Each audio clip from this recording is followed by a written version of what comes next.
It says furthermore, when I came to Troas to preach Christ's gospel, and a door was opened to me by the Lord, I had no rest in my spirit, because I did not find Titus my brother, but taking my leave of them and departed to Macedonia. بالعربي اتقال: ولما أتيت إلى ترواس لأجل إنجيل المسيح وانفتح لي باب في الرب لم تسترح روحي لأني لم أجد تيتوس أخي، لكن ودعتهم وخرجت من هناك إلى مقدونية. What did you get from these two verses? What's your explanation? What do you think? You read the Bible at home, right?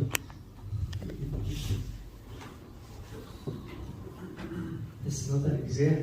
هو share the Bible مش أكتر من كده، حكاية بسيطة يعني.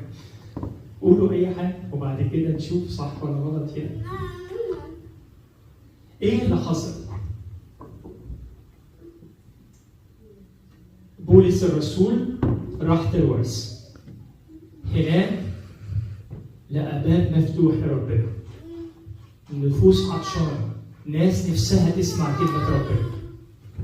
ربنا فتح له باب كبير قوي. يعني انتوا فاهمين يعني ايه the door was opened by the Lord? Do you understand what's the meaning of the door was opened by the Lord? The Holy Spirit was working there, and people were eager to hear the word of God. And although all of this, St. Paul says, my brother Titus, his companion in ministry, and he's not his brother, but just saying brother in spiritual meaning. He's not here. I can't find the support. God opened a door. The Holy Spirit is working in you and in me. Why? Why are you looking for a human being? I need him. I need him. انتوا شايفينها كده ولا شايفينها ازاي؟ ربنا فاتح باب للخدمه وفاتح باب حلو قوي وناس كتير عايز تسمع كلمه ربنا. وبولس بص حواليه ولقى تيتوس مش موجود. يا سلام. سوري يعني تقول يا سلام، بس يعني ده ربنا اللي فاتح الباب والروح القدس شغال. انت سبت كل ده وباصص على ان تيتوس موجود ولا مش موجود؟ محتاج تيتوس بيشجعني، بيسندني، بيمشي معايا في الخدمه، ايدينا في ايدين بعض. ما لقيتهوش. طب ما لقيتهوش، ايه اللي جرى؟ انت قدامك باب مفتوح وروح ربنا شغال. لا مش قادر اتحرك. I can't do that. Titus is not here. I can't do it. What does it tell us? ايه اللي ممكن نطلع بيه من حادثه زي كده؟ وهو بولس اعترف بيها. يعني هو اللي بيقول على نفسه، احنا ما بنقولش، هو اللي قال على نفسه ان انا ربنا فتح لي باب وانا لقيت تيتوس مش موجود، فقلت لا يا رب مش هشتغل. وساب المكان خالص ومشي. وفي سفر الاعمال لما الحادثه دي ذكرت في سفر الاعمال 16 ما جابلناش سيره عن كده. هو قال ان هو راح ترواس وبعد كده شاف رؤيا رجل مقدوني بيقول له اعبر الينا واعنا، فراح رايح مقدونيه. هنا قال بقى ايه اللي حصل في ترواس، وان ربنا فتح له باب قوي للخدمه وانه ساب كل ده وراح مقدونيه. ايه اللي ممكن نطلع بيه؟ What is it? He's weak. He's weak. Yes, the Bible tells us his weakness. He, as human, he has his weakness. Is this something surprising you? No, it's surprising you.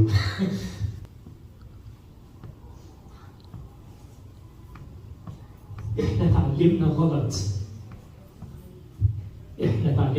ان احنا نشوف القديسين اللي هم بلا ضعف وبلا عيب وبلا اخطاء.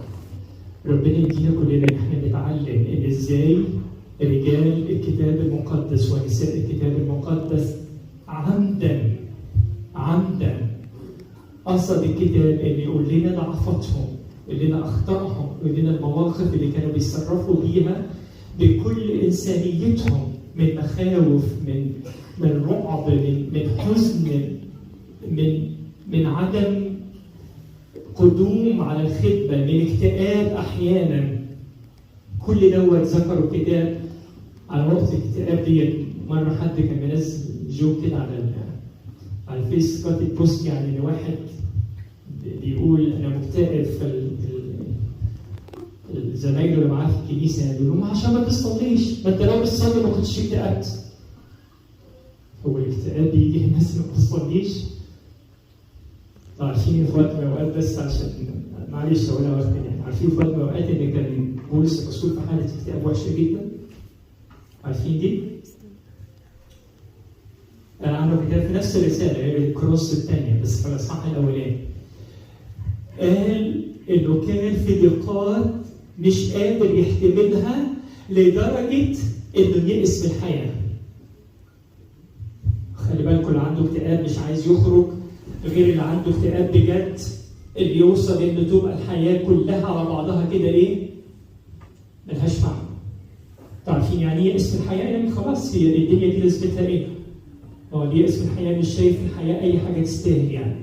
بولس الرسول في وقت من الأوقات قال الضيقات التي أصابتنا جدا لدرجة إن إحنا يئسنا من الحياة. بولس الرسول كان بيصلي وجاله اكتئاب، علمنا أهو يئس من الحياة، أمال إحنا نعمل إيه؟ لما هو بييأس كده يبقى إحنا نعمل إيه؟ إحنا راسمين صورة غلط. إحنا راسمين صورة غلط. وبسبب الصورة الغلط دي إحنا بنتعب. بسبب الصورة الغلط دي إحنا بنتعب. بسبب الصورة الغلط دي إحنا عازلين نفسنا عن قدام الله وعن قديس الله. اللي شايفينهم إن هم حاجة وإحنا حاجة تانية، زي ما كرولوس قال على الأقل مش هنفقد الرجاء إن زي ما دول كان ليهم أخطائهم وربنا حبهم وقبلهم، إحنا برضه لينا أخطائنا وربنا يحبنا ويحبنا زي ما إحنا. لكن لو سمعنا ان بابا قال ان انا يئست من الحياه، ايه ده؟ امال فين الايمان؟ وعمال يوعظنا وعمال يكلمنا عن الايمان، وهو فين ايمانه؟ على فكره بولس الرسول كمل بعد كده وقال كان لنا في انفسنا حكم الموت لكي تكون الحياه من ربنا. يعني هو اتكلم عن ضعفه، ان انا كنت في حاله اكتئاب صعبه جدا لدرجه اني يئست من الحياه، لكن كان ليا في نفس حكم الموت ان خلاص بقى احنا كلنا بشر. فلو كلنا فرحنا بعمل ربنا فينا، ولو كلنا قبلنا ان كل واحد فينا ممكن يجي عليه وقت من الضعف، ويجي عليه وقت من الاكتئاب، ويجي عليه وقت من الخوف، يجي عليه وقت يتصرف بطبيعته البشريه كأب، او تتصرف بطبيعتها البشريه كأم، حتى لو ولادنا عاق لكن هم قدام كل الناس وحشين، لكن قدامي انا كأب او قدامي انا كأم لا هو ابني، هي بنتي. مهما حصل هو ابنه وهي بنتي. الناس كلها تقول حاجه وانا اقول حاجه تاني كأب او كأم، وده اللي عمله داوود في موت ابشلون. ربنا يدينا ان احنا نتعزى لان كل واحد عنده ضعف، ولكن ربنا حبه وقابله، ومش بس كده وربنا عظم اسمه فيهم. ربنا عظم اسمه هو فيهم، لان قوته في الضعف ايه؟